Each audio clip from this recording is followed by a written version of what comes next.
Bless the Lord, O my soul, bless the Lord. And ang ganda po ng pagkilos ng Panginoon. And well, this week po talaga ang daming ginawa po ng Panginoon. Personally, sa akin po, ang daming experience, ang daming natutunan. And I know, ang Panginoon po ay may nais iparating at nais pong sabihin po sa atin ngayong umaga. Amen po ba doon? Handa na po ba tayo? And I hope po na maging pagpapala po yung sandali na to sa atin. Yung bagay na nais pong ipabatid sa atin ng Panginoon. Ready na po ba kayo? Handa na po ba? Okay, ready na po. And before we go po sa ating pag-uusapan, meron po akong mga hinandang picture dyan. Yan. Kuya Josh, pakita kayo unang picture yan. May papakita tayong picture yan. Anong nakikita niyo po sa picture? Tao, mga tao, di ba? Pero medyo malabo pa ng konti. Idagdag mo pa yung isang picture, eh. Yan. So yung nakikita niyo? Pwede lang yan. Si ano yan? Si Taylor Swift yan. Ang tawag sa mga tao dyan, na nasa paligid niya, o yung mga aliforest niya, ang tawag dyan is Swifties. Okay? Noong March 2 hanggang March 9, nagkaroon ng, ang tawag guys, Eras Tour, or the Era Tour, sa Singapore. Okay po? Nagkaroon po ng Era Tour yung si Taylor Swift. And pero may nangyari po, may balitang lumabas. Ito yung balita, sabi ni GMA. GMA, baka naman, di ba? Sabi ni GMA, over 100 Pinoy daw na Swifties ay, ano daw po? Na-scam for Taylor Swift's Eras Tour tickets in Singapore. Meron daw 100 na Pilipino na nag-scam para pumunta at mag-attend dun sa Singapore na yan. And kung titingnan niyo po, base sa datos na na-search po, sabi, over 22 million people ang pumunta po doon sa concert ni Taylor Swift sa Singapore. 22 million po. Na-break po nila yung population ng Singapore, which ang population po ng Singapore is 5 million lang. Nakita niyo po yung nakita niyo po yung dami ng tao na pumunta doon sa Singapore para lang po ma-experience, makita, marinig, kumanta ng live si Taylor Swift. Grabe po yung grabe yung eagerness.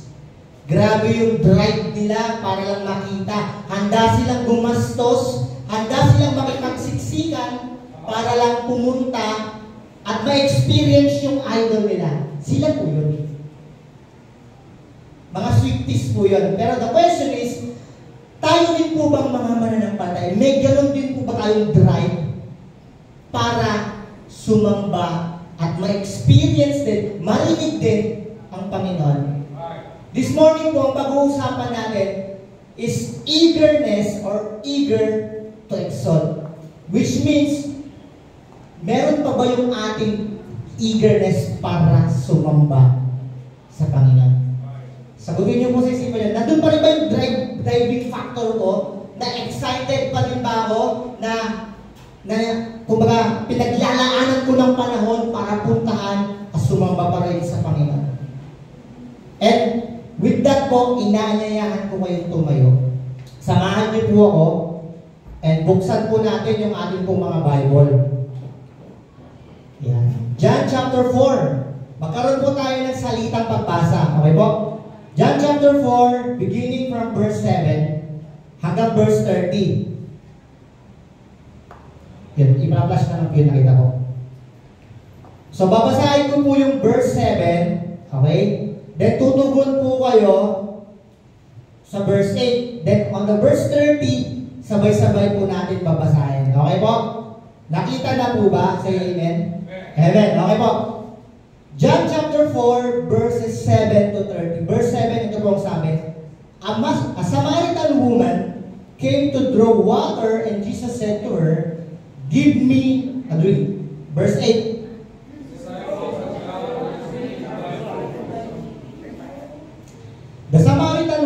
said to him, "How is it that you, a Jew, ask a drink of a woman of Samaria?" 10 po.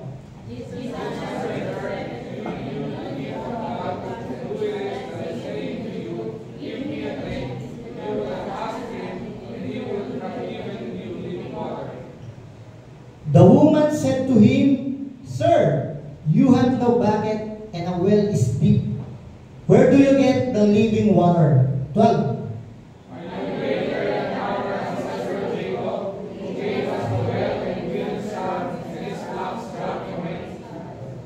13.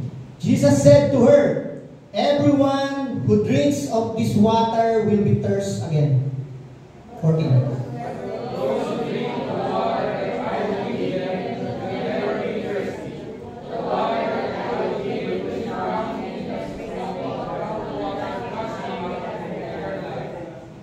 The woman said to him, "Sir, give me this water, so that I may never be thirsty or have to keep coming here to draw water." 16.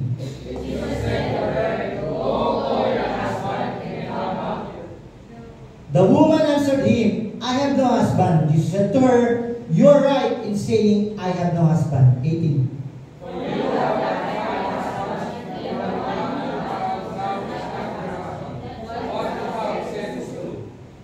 The woman said to him, "Sir, I see that you are a prophet." 24.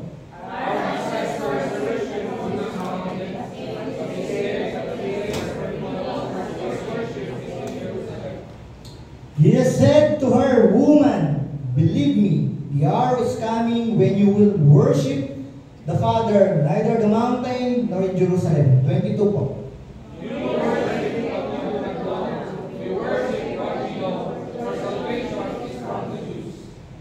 But the hour is coming and is now here, when the true worshippers will worship the Father in spirit and in truth. 24 po. God is spirit, and those who worship Him must worship Him in spirit and in truth. The woman said to him, "I know that Messiah is coming. When He comes, He will proclaim all things to us." 26 po.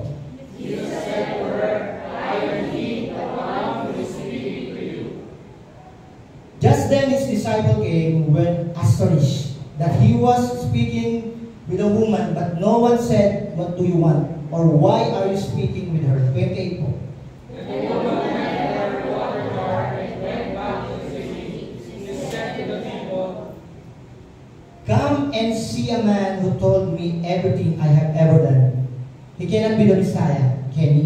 Verse 30 po, sabay-sabay natin basahin. They left the city, were on their way. Ang Panginoon po ang madakila sa kanya pong salita. Manalangin po tayo, mapagpala namin Diyos na makapangyarihan po sa lahat. Panginoon, maraming salamat po. Maraming salamat sa kalayaan ng sandaling ito para po aming mapagbulayan po ang inyong salita. Dalangin po namin ang malaya mo pong pagkilos. Pagpalain mo po, malaman po namin ang nais mong ipaalala sa amin. Itago niyo po ako sa inyong likuran. Mahayag po ang inyong kapahayagan, Panginoon. Maitaas ka, madakila ka, Panginoon. Sa tanging pangalan ng Panginoon Jesus. Amen and amen. Maaari na po tayong makaupo. Dahil po natanong po kayo na po sa atin, nandun pa rin po ba, or may ganun po ba tayong eagerness when it comes in worshiping the Lord?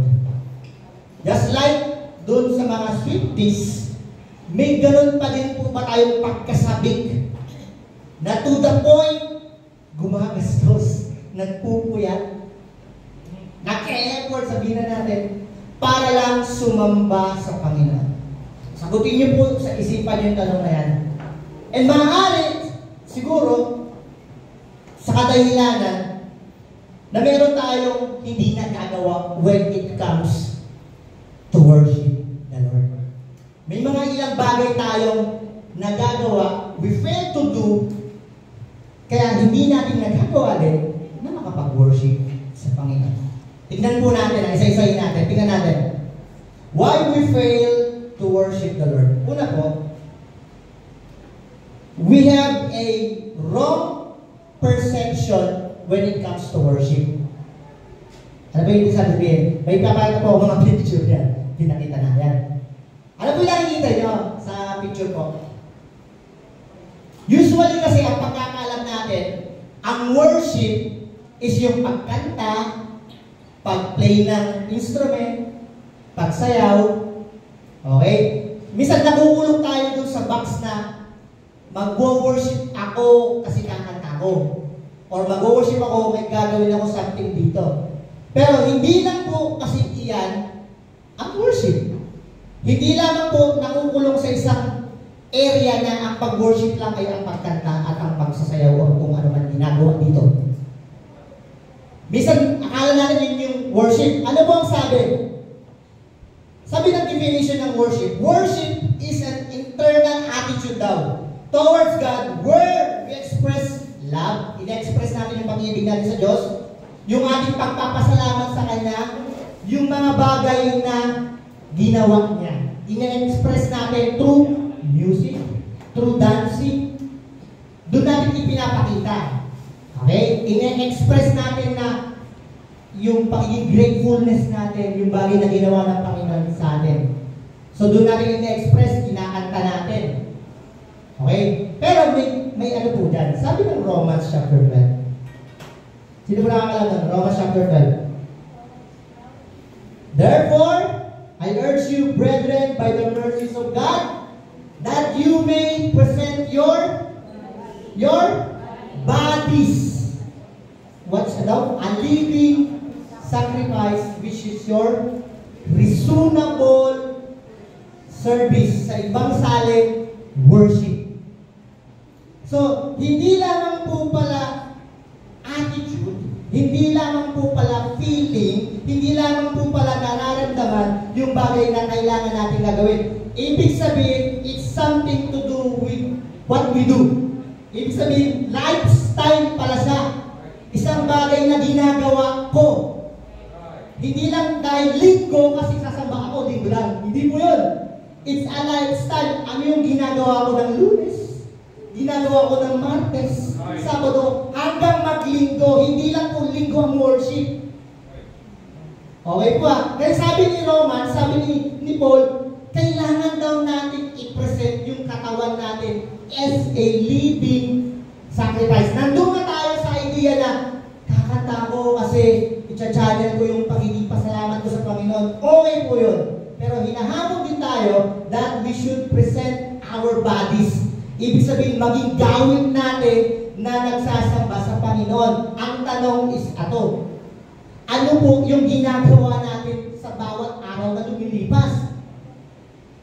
Ano yung nagagawa natin sa bawat araw na dumadaan? Meron po idea dati. Ang idea ko dati is that okay na magkasala ng Monday, Tuesday, then Saturday, pwede na ako mag-repent ulit kasi sasamba na ako ng Sunday. Then, circle na naman, pagkakaroon ng cycle na naman, gano'n na naman. Pero hindi po pala gano'n. Kasi ang hamon na sinasabi sa atin dito is that when we worship, kailangan araw-araw. Sa pagmulat ng mata hanggang sa pagpikit niyan, we worship. Kaya tayo nawawala ng eagerness kasi mali yung kaisipan natin when it comes to worship. Hindi lang po Sunday. Actually, yung Sunday na to is our gathering to eh. Sama-sama natin pagsamba. Paano yung individual ng pagsamba? Paano yung ginagawa natin privately? Yung walang nakakakita. Yung walang tumitingin. Yung wala kang kasama. Paano yun? Kaya sabi sa atin ni Romans chapter 12 is that you present your bodies. Sa bawat gagawin mo, sa bawat ginagawa natin. Actually, may sinabi na sa New Testament in the simplest way. Alam niyo po lang sabi sa Bible? Whether you eat or drink, it should give what? Glory sa Panginoon. And pinasimple yan ni Psalms. Sabi ni Psalms, sa iyong pag-upo, sa iyong pagtayo, sa iyong paglakad, kailangan nakakapaghatid ng papuri sa Panginoon. Uupo ka lang, tatayo ka lang, lalakaran mo lang, pupuntahan mo lang nakakapaghatid ng dakila sa Panginoon. And yun po ay worship. Kailangan maging lifestyle siya, ginagawa natin siya. Kaya nawawala yung eagerness kasi ang akala natin, saan nila ako mag-worship?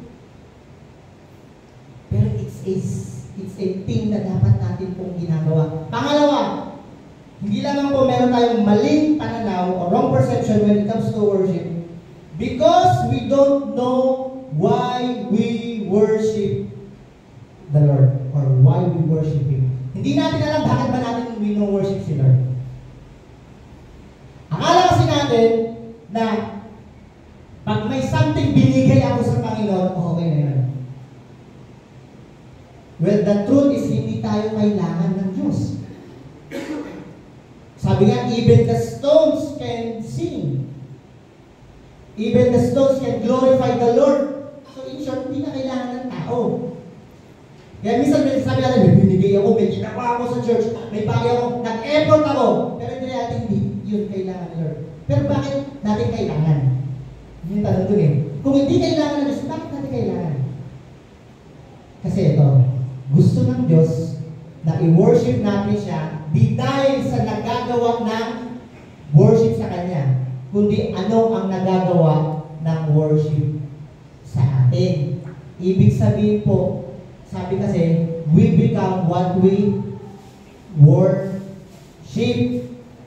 If you worship idols, nagiging ganon ka din. Nagiging bukang bibig mo din, nagiging bukang gawit din natin. Kasi bakit? Yun na yung naging action natin eh.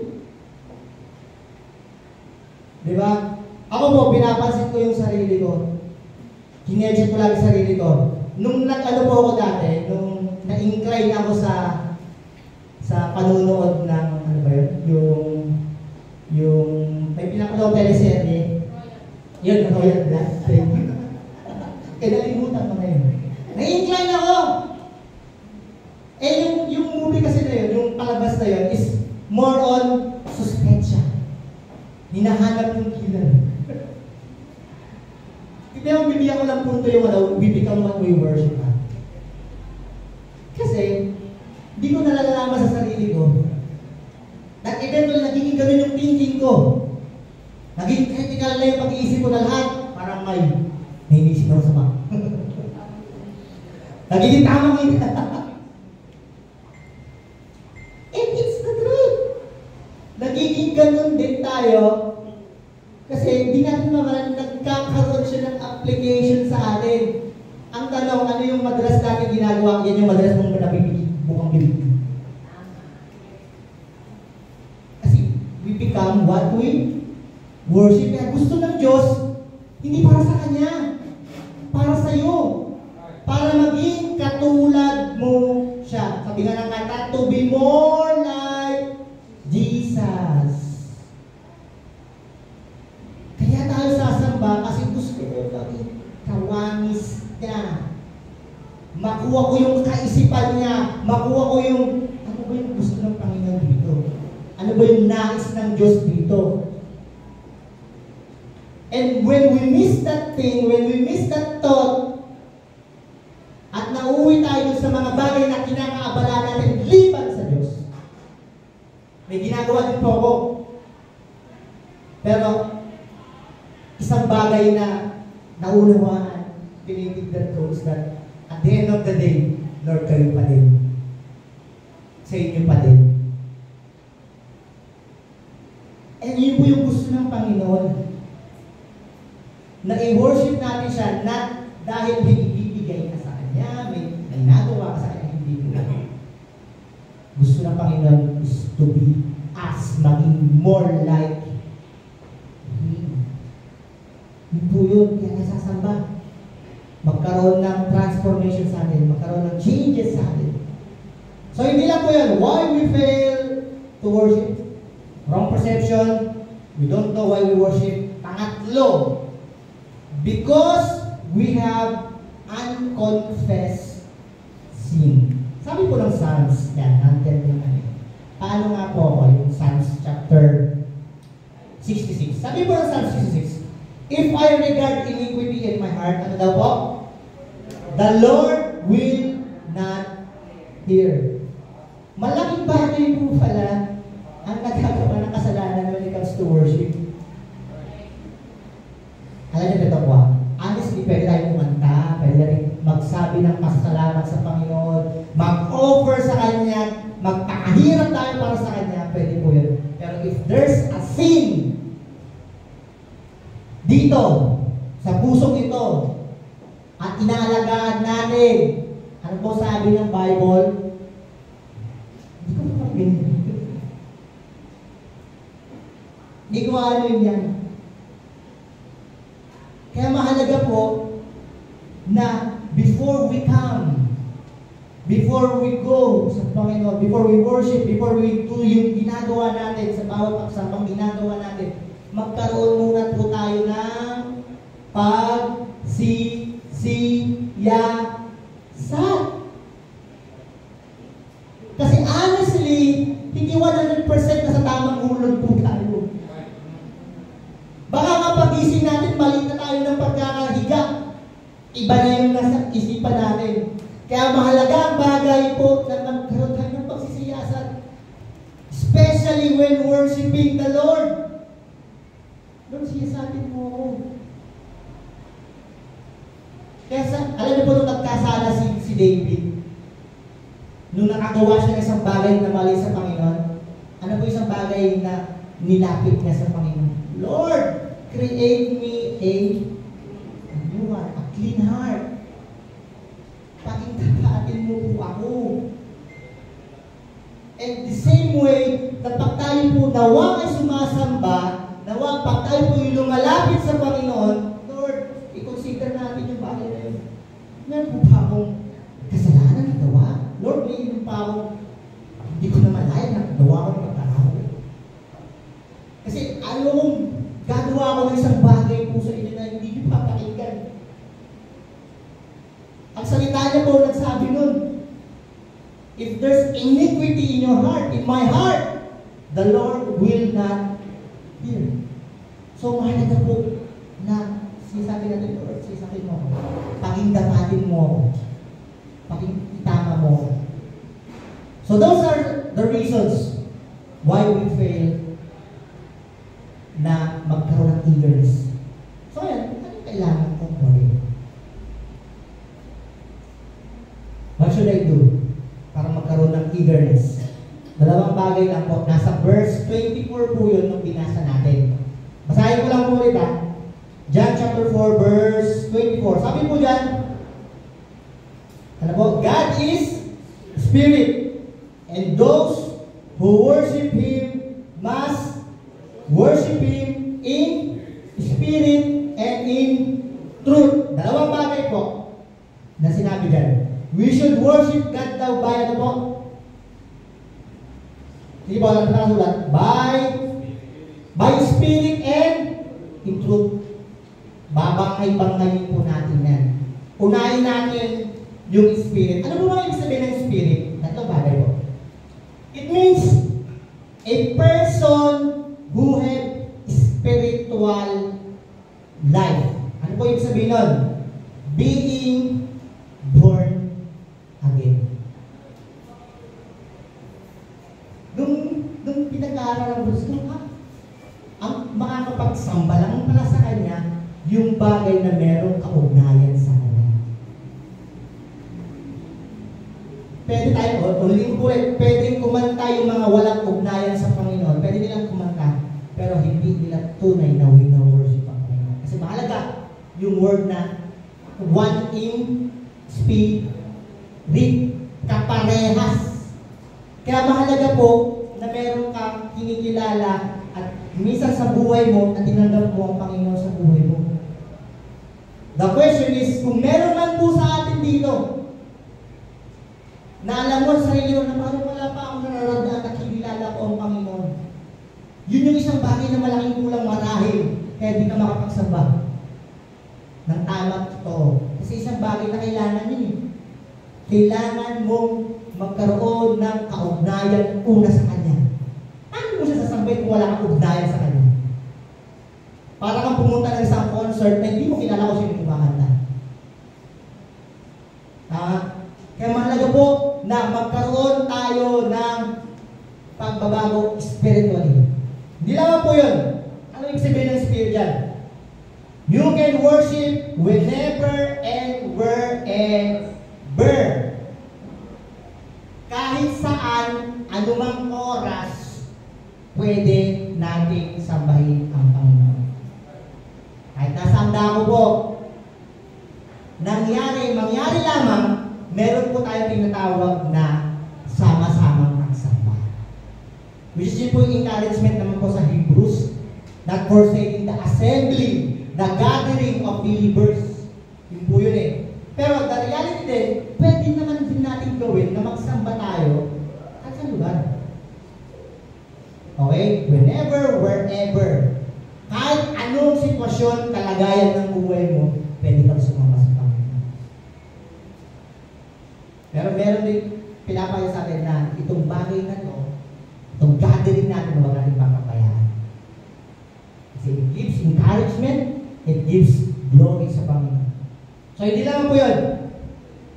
In spirit means, hindi lang ba kailangan natin magkaroon ng spiritual change, hindi lang kailangan mag-isip natin, malaman natin na ang pagsamba ay kahit saan. Pangatlo, everything within you involves. Ang lahat-lahat ng nasa sa akin ay aking iaalay sa Panginoon. Yung lakas ko. Minsan sa lakas, okay pa yan eh. Tama? Consider yan, no? Kasi bakit ang Pilipino po, kahit nahihirapan, kahit pagod, nagpapatuloy. Tama? Medyo ano sa akin yung lakas eh. Pero minsan dito na nagpepe sa pangalawa. Everything within us involves daw. Yung lakas, medyo okay sa atin yun eh. Pero yung pangalawa is yung oras and home. Maraming Pilipino, maraming Kristiyano, rather, ang nag-fail na ibigay yung time nila. Sabi, everything within us involves. Na hindi mo siya paglalaanan ng oras, ibibigay mo ang oras mo sa kanya. Magkaiba po yung idea ng bibigyan mo ng oras o paglalaanan mo ng oras. Ano yung spare time? Hindi po spare time ang karapat-dapat sa Panginoon. Usually, we hear words na sinasabi, wala akong oras, wala akong panahon. Pero nais ng Panginoon, sambahin mo siya sa lahat ng pagkakataon na nais ka niyang katagpuin, sambahin mo siya. Hindi pinaglalaanan ng oras, bigyan mo siya ng oras. Siya yun, siya dapat. Siya ang mauna. Siya ang dapat nakikita. Everything within us. Everything. Lahat-lahat. Lakas, kayamanan, talino, talento, oras, panahon. Lahat ibibigay sa Panginoon. Gagamitin ko po yung illustration na pagsuko. Walang sumusuko na nakaganyan. Ganyan. Wala, diba? Paano po yung tsura ng taong sumusuko?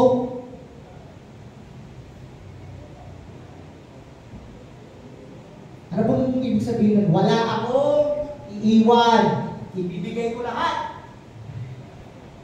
Eh, ganun din po when we should worship the Lord. Ibibigay ko lahat. Hindi po ang ibig sabihin nun. Saan naman ibig sabihin ng intro?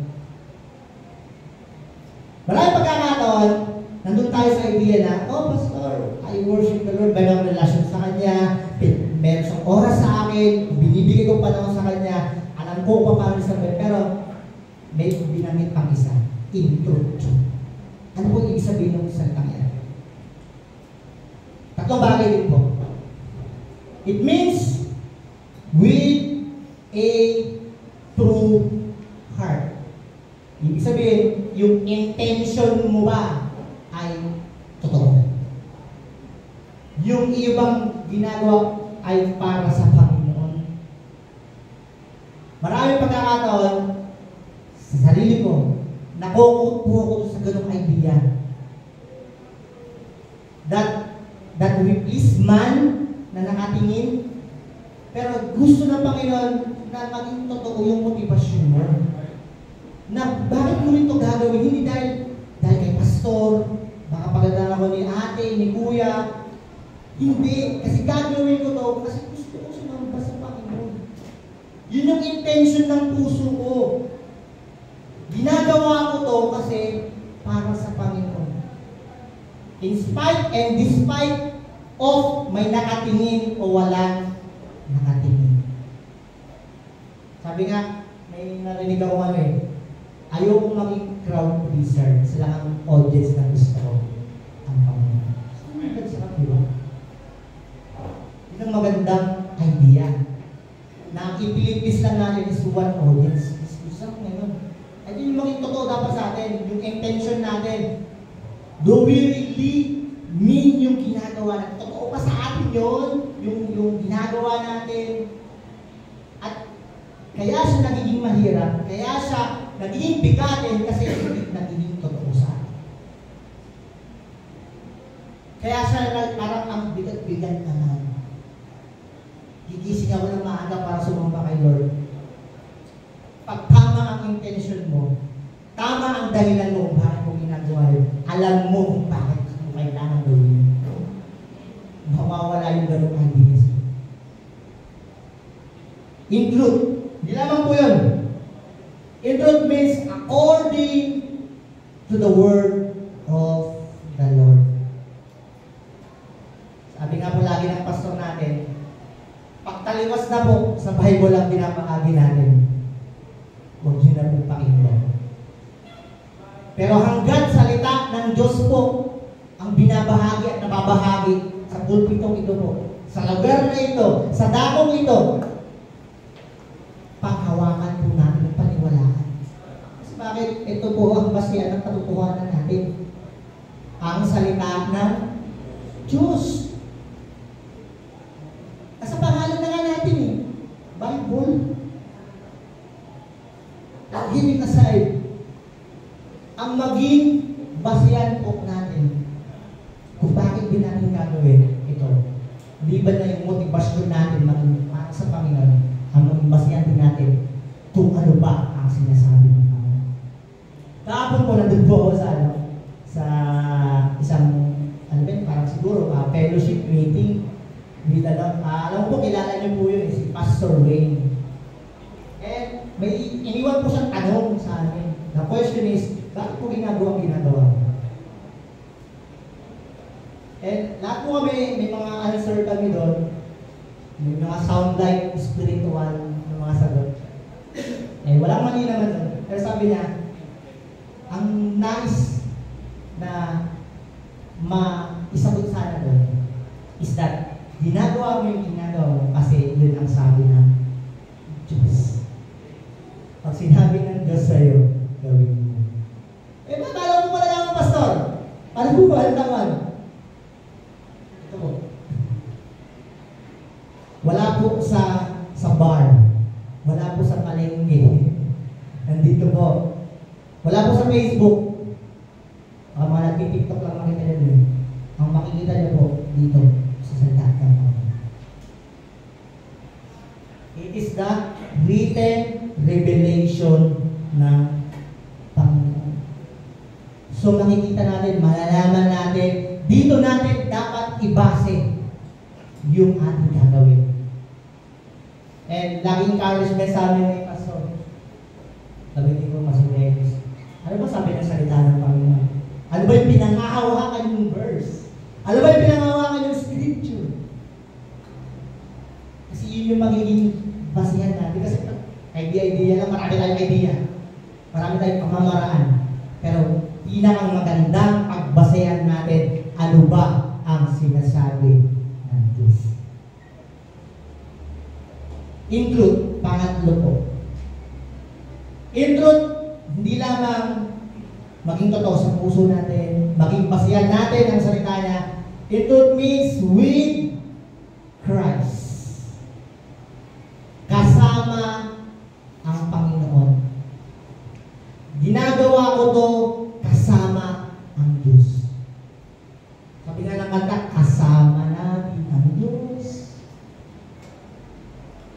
Diba? Isang bagay na dapat natin maintindihan at maunawaan, that when we worship, kasama ko ang Diyos. Kasama ko siya. Sa Old Testament, sa New Testament nga, umababa yung glory niya.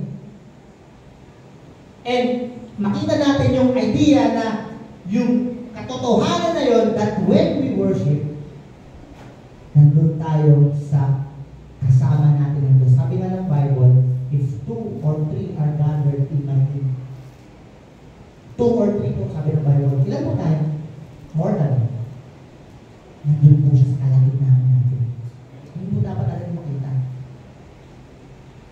That when we worship, isang bagay na titignan natin. And doon sa binasa natin, isang bagay na nakita mo sa Samaritan woman yung bagay. And the result ng bagay, when we truly have the eagerness to worship the Lord, alam niyo po ano? It's this. It end up in changing our view on things, changing our way of life, changing our perception to the Lord. In short, it ends up in transformation. Kung titingnan niyo po yung binasa natin, verse 28 to 29. Ano po yung ginawa ng Samaritan woman? Kasi nagkaroon sila ng pag-uusap ni Lord eh. That you are the Messiah, blah blah blah. Nagkaroon sila ng sasamba, pag-ganon. Then, lahat ng mga conversation nila nag-end up na umalis yung babae. At ano pong ginawa niya? Pinatotohanan niya yung sinabi ni Lord. May tao nagsabi sa akin na siya yung Messiah. Nagkaroon ng changes. When we worship, magkakaroon din tayo ng pagbabago. Pagbabago sa gawin ng kaisipan natin. Gawin ng hakbang natin sa buhay. Gawin ng mga perception natin sa plano ng Panginoon. Kasi we truly worship. Kaya nawawala yung eagerness. Kasi may kinalaman sa worship. Kaya nawawala yung eagerness kasi hindi natin alam bakit tayo mag-worship. May papakita po akong picture po sa inyo. Isa-isa lang po yan po. Okay. May ipapakita po akong picture. Yan. Nakita niyo po, ang tawag po dyan is the Abuna Yamata Go. Okay. It is the most inaccessible place of worship sa earth. So, hindi siya madaling puntahan simbahan. Simbahan po yan. Kung titignan niyo po, nasa gilid po yan ng bundok. Okay? And, take note, yung lugar po na yan is 2,500 feet. Yung taas. Okay? Ganun po kataas yan. And, sa magkabilang gilid, meron daw po siyang 650 na lapad. And meron din siyang, pakita mo pa yung picture ko. Yan o. Ganyan yung itsura yan. Ganyan kataas yan. Then, para makapunta ka dyan, merong tulay na bato para makapunta ka. Okay? Okay ba po? Yan. Yan. Yan yung loob niya, no? Yung loob. Ay, ano nung nakakamanga dito? Sabi nung article na nabasa ko, sabi niya, despite this scary climb, the church is active with churchgoers. May mga pupunta daw po dyan. Climbing up the cliff several times with including mothers, children in their back. Ito pa, pregnant women, babies, and old people to attend services. Women, pregnant women, babies, bata, matanda, uma-attend sa simbahan na yan. May 2,500 feet taas, bangin yung gilid. Sila po yun, ang grabe mga no? Pero ito, how blessed we are, napaka-palad natin, napaka-blessed po tayo 2,500 feet na taas ng bundok para puntahan at magsamba sa Panginoon. Mga 1 kilometer na siguro doon. Wala pa. Pero the eagerness of the people, sabi nung article, despite doon sa nakakatakot na lugar, may mga pumupunta pa para sumamba. Kasi they know, they understand bakit ba ako sasamba sa Panginoon. The question is sa atin po mga kapatid, IBC Manila. Nandun po ba tayo sa ganong eagerness? Ang init! Nakakapagod na sa sakyan! Ang aga! Ang tagal magsalita ni Pastor! Sila po, expect doon sa mga hindi nila tinitingnan yung ganon. Hindi nga yung struggle nila. Kung titingnan natin sa presensya ng tao, struggle nila yung pagpunta sa lugar, pero hindi nila naging para hindi nila puntahan. Tama po sa akin po, IBC Manila. Sa akin po, mananampalataya. Huwag na natin hintayin na magkaroon pa ng 2,500 feet na pagitan para makapunta tayo sa Panginoon. Huwag na natin hintayin po yun. Kasi ang luwag, ang biyaya ng Panginoon sa atin napakalawak. Kaya nais na ba yung nakatagpuin mo siya? Na magkaroon kayo ng driving factor na sasamba sa Kanya. That all within you, within us, Lord, ibibigay ko po sa iyo. Kasi gusto ko po sumamba. Wala po anything na ibibigay, wala po anything na ihilingin. Ang nais ko po lamang ay mag-alay sa inyo. Mula sa nilalaman ng aking isipan, mula sa nilalaman ng aking puso, ang nais ko lamang po ay sumamba. Nananampalataya, yun po yung hamon sa atin. Despite and in spite of your situation, ano man ang kinalalagyan natin sa kasalukuyan ngayon, may problema, may suliranin, may bigatin, may pinagdaraanan, may unanswered prayers, huwag maging dahilan po yun para hindi tayo sumamba sa Panginoon. Mas yung panawang mag-push sa atin para sasamba ako sa Panginoon, mag-over ako sa Panginoon, ibibigay ko lahat sa Kanya. Alam po, ganda ng comfort ng Panginoon. Ganito sa mga ganung bagay. Sabi sa salita niya, you have turned my mourning into dancing. You have turned my sorrows into joy. Sabi ng Philippians. Pwede palang palitan ng Lord yung bihatin ko eh. Pwede palang palitan ng Panginoon yung pinagdaraanan ko ng magandang bagay. Ang kailangan lang natin is ano po, sumamba.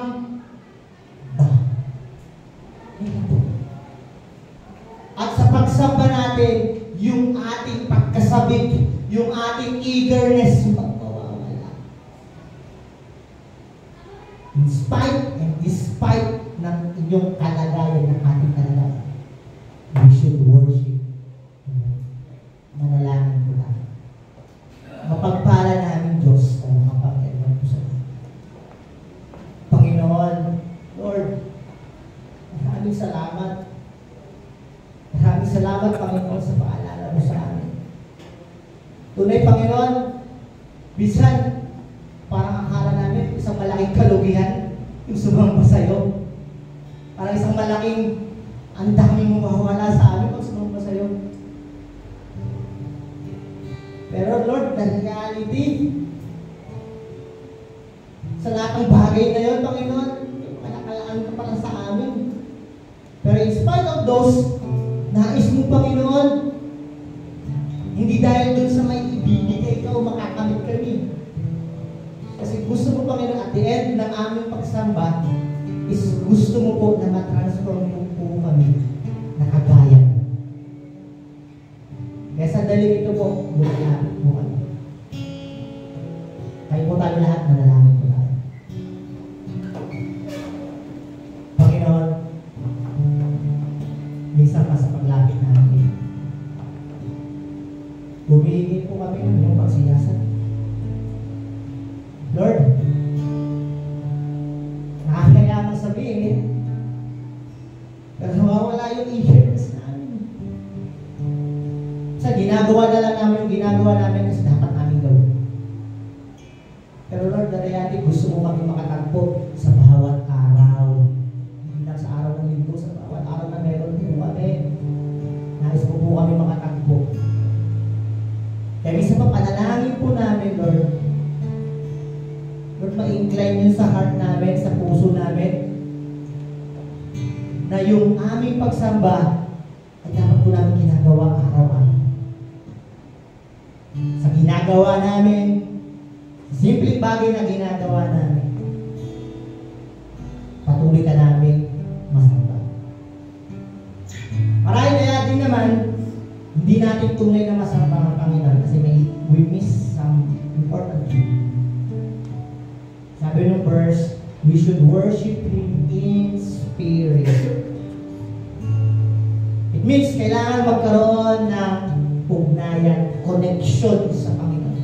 Kaya ikaw, kaibigan, kung wala ka pang naalalang pagkakataon na sinabi mo sa Panginoon, Panginoon, inikilala ko, inangyayari ka sa aking buhay.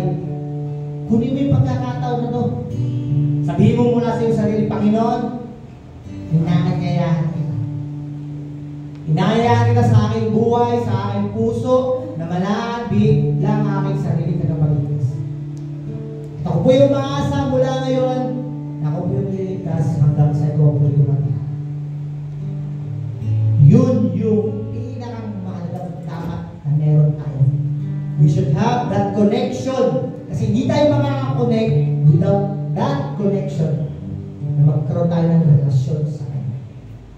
O naman, matagal na mananampalataya, mawawala na ba yung pagkasabik mo sa Panginoon? Nawawala na ba yung driving factor natin? And nadadivert na siya, basta pag-uugulan pa natin ng panahon yung maraming bagay libat sa Diyos. And nakakatawang tignan na pag may problema, nalapit tayo sa Panginoon, di ba? Pero minsan pa, nais ng Panginoon, hindi lamang lumalapit ka sa Kanya kasi may problema ka, may pinagdaraanan ka. Nais ng Panginoon to have that fellowship with you. And para mag-end up na maging kawangis natin siya, to be more like Him. Yung end up ng worship natin eh. Maging kawangis ang Panginoon. Sa sandali ito, minsan pa, lumalapit po kami, Panginoon.